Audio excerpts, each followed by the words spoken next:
Welcome back to another FPL video and podcast. Today I'll be covering the top 20 defenders in FPL and covering one honourable mention and big signing for one of the biggest clubs in England. But on screen you can see Jordan Pickford because the graphic in the last video and podcast covering the best goalkeepers was slightly wrong in terms of his price. Pickford is 5 million, not 5.5, which I addressed myself, but not in the graphics that you saw on screen. So just to make that very clear, but today I'll be covering the top 20 defenders. That's the main focus, and let me know your thoughts down in the comment section below. There are also other options that won't be covered today, but they will be in future videos and podcasts, such as the best differentials, budget players, and in some cases, players to avoid. So those are going to be some players that might be highly owned, but I don't necessarily think that they should be sought after in Fantasy Premier League. Smash the like button and subscribe if you're new if you enjoy the content. Let's try to get this video to over 200 likes, and let's keep on pushing towards new goals like 30,000 subscribers. But without further ado, let's jump straight into it.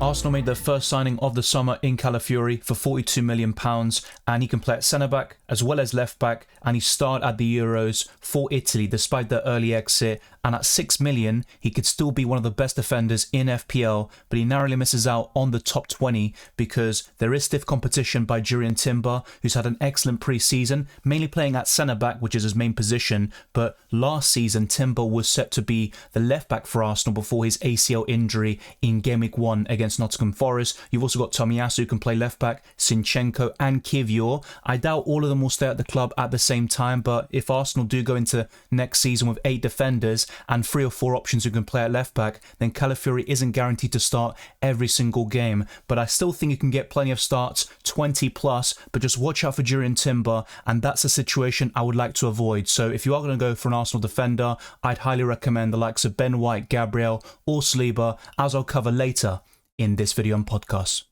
It might surprise you to see a Bournemouth defender in a top 20 list of best defenders, but Senesi was very impressive last season. He only started around 26 to 28 Premier League games, and he got 4 goals and 5 assists with 13 bonus points, and even scored in pre-season against Wrexham in a 1-1 draw. His ownership is 1.2%, so he's also one of the best differentials on offer, and he was very close to making it to that video instead. But Senesi is definitely one to consider if you want to cover Bournemouth defensively. With the opening fixtures though, I wouldn't necessarily recommend it. Even Nottingham Forest away, which is their best fixture, is not a guaranteed clean sheet. There could be plenty of goals for both sides, but Senesi scored over 100 FPL points, more than any other Bournemouth defender, despite starting fewer games than the likes of Kirkes and Zabani. So despite the 0.5 million difference in price between the Argentine and his fellow Bournemouth defenders, I think Senesi is the very best the Cherries have to offer. Another Argentine centre-back with plenty of goal threat is Christian Romero. He's got 4.4% ownership. He scored 5 times last season, and he's priced at 5 million, just like Senesi, his fellow countryman, and he got 15 bonus points. Now, with the changes to the bonus point system, you could see a regression for Christian Romero in terms of bonus points and points overall, but he still managed to score over 100 points in FPL despite getting injuries and missing out on several games. The opening fixtures aren't necessarily that great. In the opening 2, they're fine against Leicester away and Everton at home, but I'd only expect 1 clean sheet from the opening 4 fixtures, and I think Game Week 2 poses the best chance for Spurs to keep that clean sheet and for the likes of Romero to do really well in FPL. So he is still one of the best Spurs defenders that you have on offer, but you have cheaper alternatives like Mickey van der Ven, and of course there is a certain 5.5 million Spaniard with a lot of attacking potential, particularly in terms of assists. Akanji is fairly underrated when we discuss Manchester City defenders, and we always talk about John Stones, Ake, maybe Gvardiol, but I think Akanji is probably the second best that Man City have to offer in this position. He can play centre-back and right back. He's quite versatile, and there are certain spells where he starts every single game across all competitions, particularly in the Champions League and Premier League, so he's very useful in UCL Fantasy and FPL. His ownership is only 4%. He scored twice last season, only 8 bonus points, but 112 FPL points. That was more than any City defender, with the exception of Josko Gvardiol. Now, for the opening 4 fixtures, they're quite good overall, but Man City have some tougher games coming up between game weeks 5 to 10, and in game week 1 it's Chelsea away, who have struggled in pre-season, but you'd still expect a high-scoring game, and City do tend to concede that late goal when they're 2 or 3-0 up, and that's what leads to a lot of frustration because you have so many decent defenders with a lot of potential like a Kanji, but they're not able to consistently deliver because Man City aren't able to lock in those clean sheets as they once did a few years ago. So Akanji is up here in number 18 on my best defenders list, but Man City defenders in general are a bit frustrating.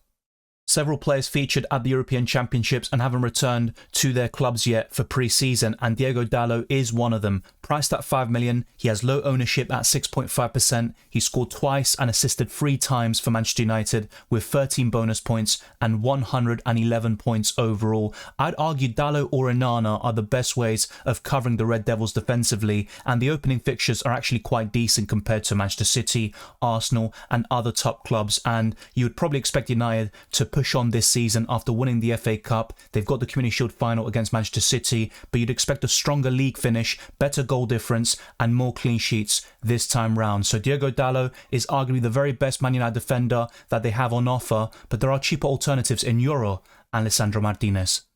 Ian Maatsen came on as a substitute in Aston Villa's 4-1 defeat against Columbus in a pre-season friendly. Once again, very low ownership at 5.7%. His price tag is 5 million and he scored twice and assisted twice in the Bundesliga for Borussia Dortmund during his loan spell from January up until June. 6 yellow cards is a big concern. I've always mentioned this with Maatsen in UCL Fantasy throughout my coverage there. Maatsen is always picking up these odd yellow cards and that can be very frustrating, and it definitely would hamper his bonus points potential. He only got 11 FPL points last season because for Chelsea he started once. He was obviously sold to Aston Villa and that could be a great move for him. He bombs forward and Villa's fixtures are very impressive for the opening 8 game weeks of the season. Arsenal at home doesn't look great, but Aston Villa kept a clean sheet in both matches against the Gunners in the last campaign. I don't expect that to be the case this time round, but Maatsen is a great option on paper. My biggest concern, apart from the yellow cards, is the rotation, and also the Champions League coming in for Aston Villa will be a very difficult balance to strike. You've currently got Alex Moreno and Luka Dean, who can start a left back and compete for a starting spot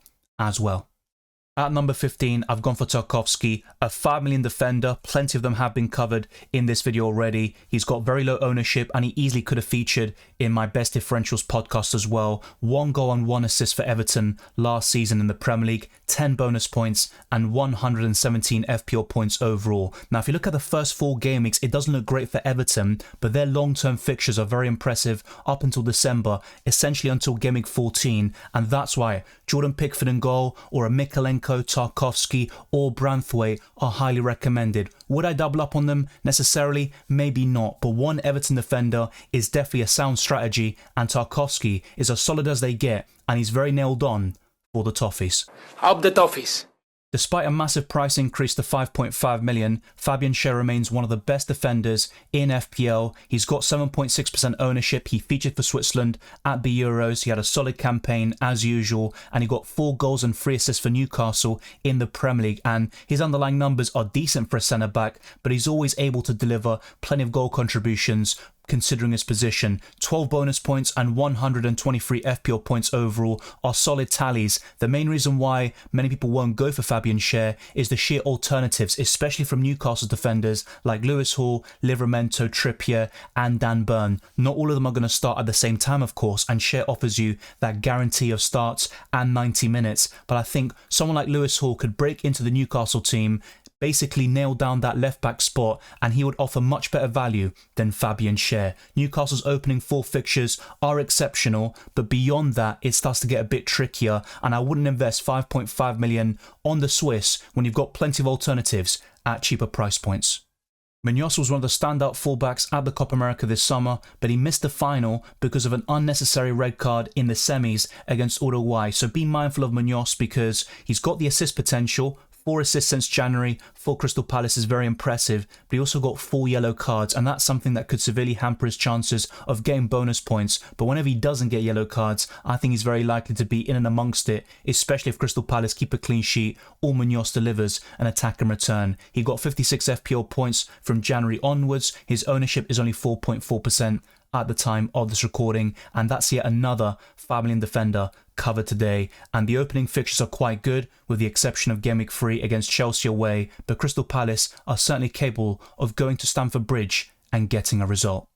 It's no secret that Dan Burn is one of Eddie Howe's favourite players, but I don't think he's nailed on to start every single game this season. Whilst Botman is out until December, I think Dan Burn will partner Fabian Schär at centre-back, but when people talk about the left-back position, I don't think Burn will start there anymore, and I think Lewis Hall will get far more game time this season. So until Botman is back, I think Dan Burn will start most games for Newcastle, but that will probably change around December, and we could see Dan Burn gradually eased out of the first team and becoming a fringe/squad player for the team. He's got 24.1% ownership with 2 goals and 2 assists last season, 6 big chances. That looks very impressive for a centre-back, but I don't think Dan Burn's underlying numbers, the other ones anyway, are particularly impressive. He got 97 FPL points and his price tag is only 4.5 million. That's the main appeal, and with the opening fixtures and Newcastle's defensive potential, you could argue Dan Burn is arguably one of the very best defenders in the game and could be ranked even higher.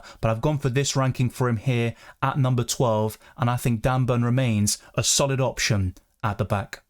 Just outside the top 10 is Virgil van Dijk, who has seen a slight price decrease to 6 million and his ownership is 11.4%. I think he was far more template at this time last year. He got 2 goals and 2 assists, which is identical to Dan Burn, but Van Dijk had the most shots of any defender with 45. If he can replicate those numbers, I think he'll score even more than just the 2 that he got last season, which is still decent for a centre-back, but Van Dijk is capable of far more. He got 117 FPL points, which is quite underwhelming for his high standards, but Liverpool have excellent fixtures for the opening 8 game weeks of the season. I would argue they're the best of any team in the country, and look at the opening 4. 2 home games against Brentford and Nottingham Forest. I could see clean sheets in those matches, and Ipswich Town away looks pretty decent in terms of clean sheet potential, but it wouldn't surprise me if the newly promoted club managed to get a goal against the Reds. And of course, Arne Slot is kind of an unknown entity in the Premier League. He's done a great job with Feyenoord. Let's see how he settles in, and will he prioritise the defence or the attack? I think it'll be the latter, but Virgil van Dijk in either scenario will be a great centre-back in your FPL team. Branthwaite was a revelation last season with some great performances. He's priced at 5 million this time out, seeing an increase of 1 million in his price tag, 12.2% ownership with good reason. He scored 3 times and got 1 assist with 10 bonus points, just like Tarkowski, and 124 FPL points. I'd rank Branthwaite slightly higher than Tarkowski, but it's worth mentioning that Branthwaite is constantly linked with a move away, and Man United are really interested in this player. And if he does move clubs, I still think Branthwaite will be right up there.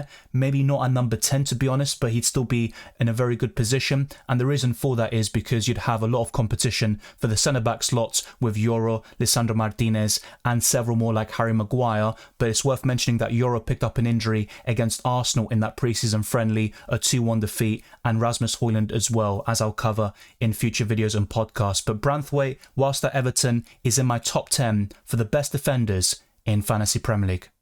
In years gone by, I would have ranked Kieran Trippier even higher, but I think he'll get less game time as the years go on. He's approaching the end of his career. He's still delivering good numbers. He's great from set pieces and open play. The crosses and delivery is excellent as always. His ownership is also 14.9%, so a lot of people are still interested in Kieran Trippier, and he got 10 assists last season. Let's not forget that. He's got great underlying numbers like 65 chances created, 111 FPL points despite missing plenty of games through injury. But you've also got Livramento, who's a young right back with a lot of potential. He can play on both flanks, and he might get some game time off Kieran Trippier, especially if his minutes need to be managed. And you've got several 4.5 million defenders from Newcastle like Burn, Livramento and Lewis Hall, not to mention Fabian Schär for 5.5 million, who'll probably start more games than Trippier and also get more goals overall. Not as many goal contributions with assists factored in, but I think Trippier might not be the very best Newcastle defender anymore in terms of value at least. But of course, if you're ranking it purely on points potential, the ceiling and the bonus points, Trippier will always be number 1 from the Newcastle defenders, even compared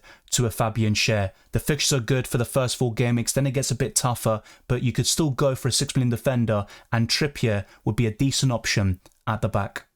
Borro scored against Vissel Kobe in a 3-2 victory for Tottenham Hotspur in pre-season, and that's why he owned the Spaniard, for the attacking potential, the assist threat, constantly bombing down the right wing, creating chances, and also getting the odd goal from time to time. And towards the end of last season, I think he was scoring at a more consistent rate, and I think we could see 5+ goals this time round. He got 20 bonus points. There could be fewer this season because of the changes to the bonus point system, but I still expect 15+ from the Spaniard, and he got 136 FPL points. He'll probably be right up there amongst the highest scoring defenders in Fantasy Premier League this season if he can stay fit. The opening 2 fixtures look very good, but Newcastle away and Arsenal at home, I'd probably want to bench Bodro for those games if I'm being quite honest. He might get an attacking return in one of those matches, but especially game week 3 against Newcastle, I could see Spurs conceding 3 or 4 goals. They've got a terrible record at St James's Park, particularly in recent meetings. They've conceded 10 goals in the last 2 outings there, so just be very wary about owning Pedro Bodro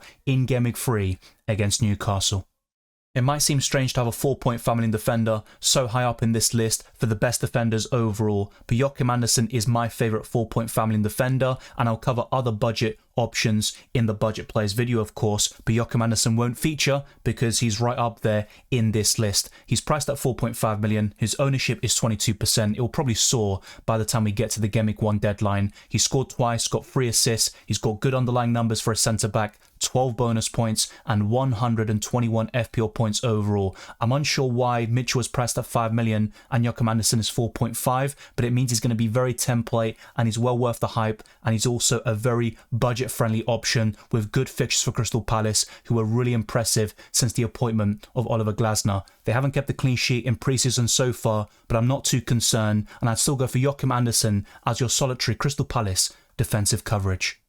We're very close to the top 5, and Andrew Robertson narrowly misses out at number 6 with a price tag of 6 million and an ownership of 6.5%. He scored 3 times for Liverpool last season with 2 assists in the Premier League, 8 bonus points and 76 points overall. Great fixtures for the opening 8 game weeks, and that's why Robertson at 6 million could be the best in terms of pure value. But my main issue with him is they picked up a knock during the Euros and he won't feature in any preseason game according to their new manager Arne Slot, and he won't play against Manchester United or Arsenal, which is the upcoming game, and that's going to be a big shame because Robertson could miss out in Game Week 1 against Ipswich Town away, which looks like the best fixture on paper. But if Liverpool continue their form and also the patterns from last season where they're very solid at home, you'd probably expect a clean sheet in Game Week 2 and 4, and maybe in the other away games like against Ipswich and Man United you could see Liverpool conceding goals in those particular matches. But Robertson is still a very good option. If he's going to start in Game Week 1,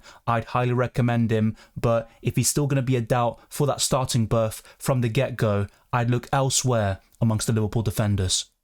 The 5th best defender, in my opinion, is Gabriel, who's priced at 6 million this time round, an increase of 1 million in his price tag. There was that whole debacle at the beginning of last season where he was benched until Game Week 4. A lot of Arsenal fans and those that own Gabriel in FPL were left perplexed, but I don't think that'll be the case this time round, despite the defensive depth that Arsenal have in every single position. At centre-back, Calafiori, Timber, Tomiyasu, White can play there, Saliba, and a lot of them are versatile and can play 2 or 3 positions in the case of Timber and Tomiyasu, but I think the main starting defenders for Arsenal will be Calafiori, Gabriel, Saliba and White, and the one I'm least sure about is Calafiori, as I discussed earlier. Gabriel's ownership is 12.7%, he scored 3 times and got an assist. I think those numbers are quite low compared to what he's done in previous campaigns, but he kept 16 clean sheets for the Gunners and 149 FPL points. My biggest concern though are the opening fixtures. It's not just the opening 4, it's also beyond that for the first 8 game weeks. There's a nice period I think between Game Week 5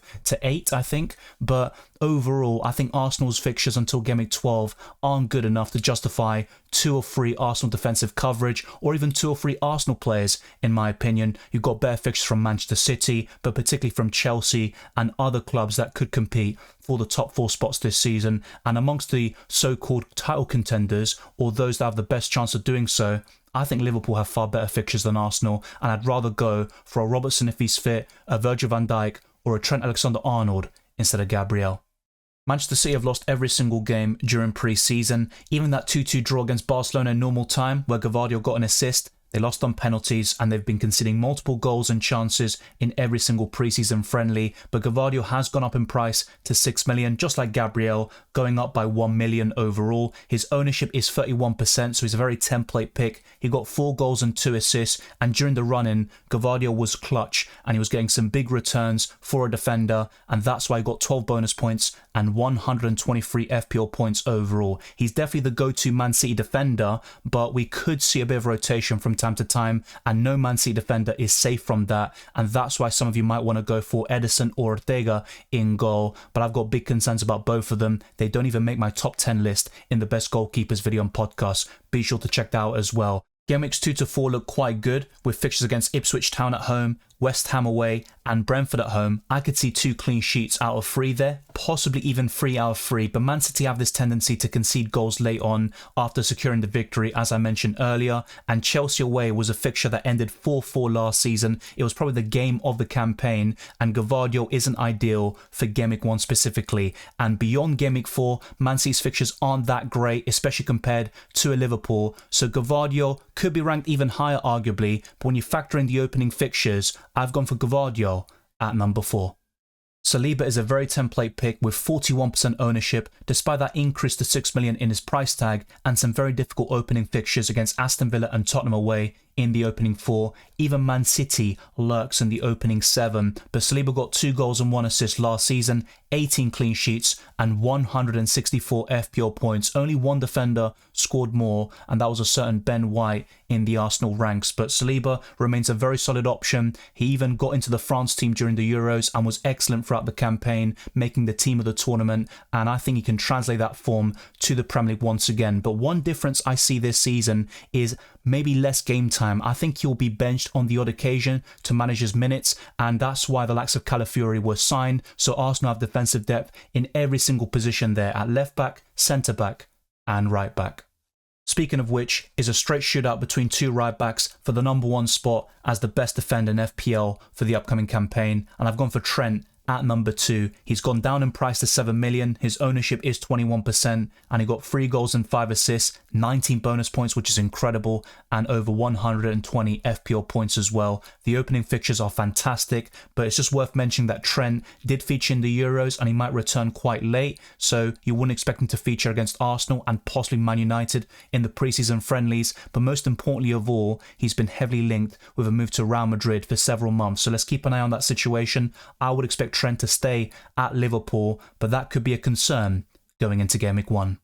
The best defender in FPL for the upcoming season is Ben White, but I think the top 3 is malleable. You can put Saliba, Trent or White at the number 1 spot, and it's very difficult to judge. Even Gabriel could enter the thinking there as well, and White was the highest scoring defender last season. There's no guarantee he'll do the same thing this time round, and as I mentioned with Saliba, we could see several Arsenal defenders getting less game time now, a few rests here and there, particularly with the extended Champions League format and more matches every single season. And Ben White, I think, is going to be one of those players that will still start pretty much every single game, but there is now the possibility for Arsenal to give him a rest from time to time if the likes of Tomiyasu or Timber can stay fit in the crucial parts of the season. Arsenal's fixtures aren't great, and that's why you could argue Trent is the best defender to start this campaign. I'm on board with that, but the best defender overall for me would be from Arsenal, and it's between White, Gabriel or Saliba, and I'd probably put Saliba just out of Gabriel and Ben White at the number 1 spot. He's priced at 6.5 million, and that 0.5 million difference in price does play a big part, and that's why most people will go for Saliba or Gabriel. And White has only 12.1% ownership with 4 goals and 5 assists last season, 14 bonus points and 182 points overall. Some incredible numbers. He's always linking up with Odegaard and Saka. He's a great outlet for the Arsenal team. So Ben White is arguably the very best defender in FPL. Let me know if you'd put him in the same ranking down the comment section below. And there we have it, the top 20 defenders in FPL all covered ahead of the new season, with one honourable mention in Calafiori, a big signing for Arsenal for £42 million. Do you think he'll start a lot of games? And if so, will it be at left back or centre back? I think he'll be at left back competing with Jurriën Timber, and that's going to be a very difficult decision for Mikel Arteta to make. Thank you very much for watching this video and listening to this podcast. If you enjoyed it, or found it useful, then be sure to smash the like button and subscribe for new. Let's try to get this video to the 200 likes, and let's keep on pushing towards new goals like 30,000 subscribers and beyond. Follow me on Twitter and Instagram, DylanRCM, and check all the other links in the description below for my Patreon and the championships for early access to my videos, amongst many other perks, the Discord server, FPL League, Draft Hound, and also Spotify. Leave a 5-star review on my podcast. It goes a long way to support my channel. I wish you all the best of luck for Game Week 1 and enjoy the rest of your summer break. And I'll see you next time.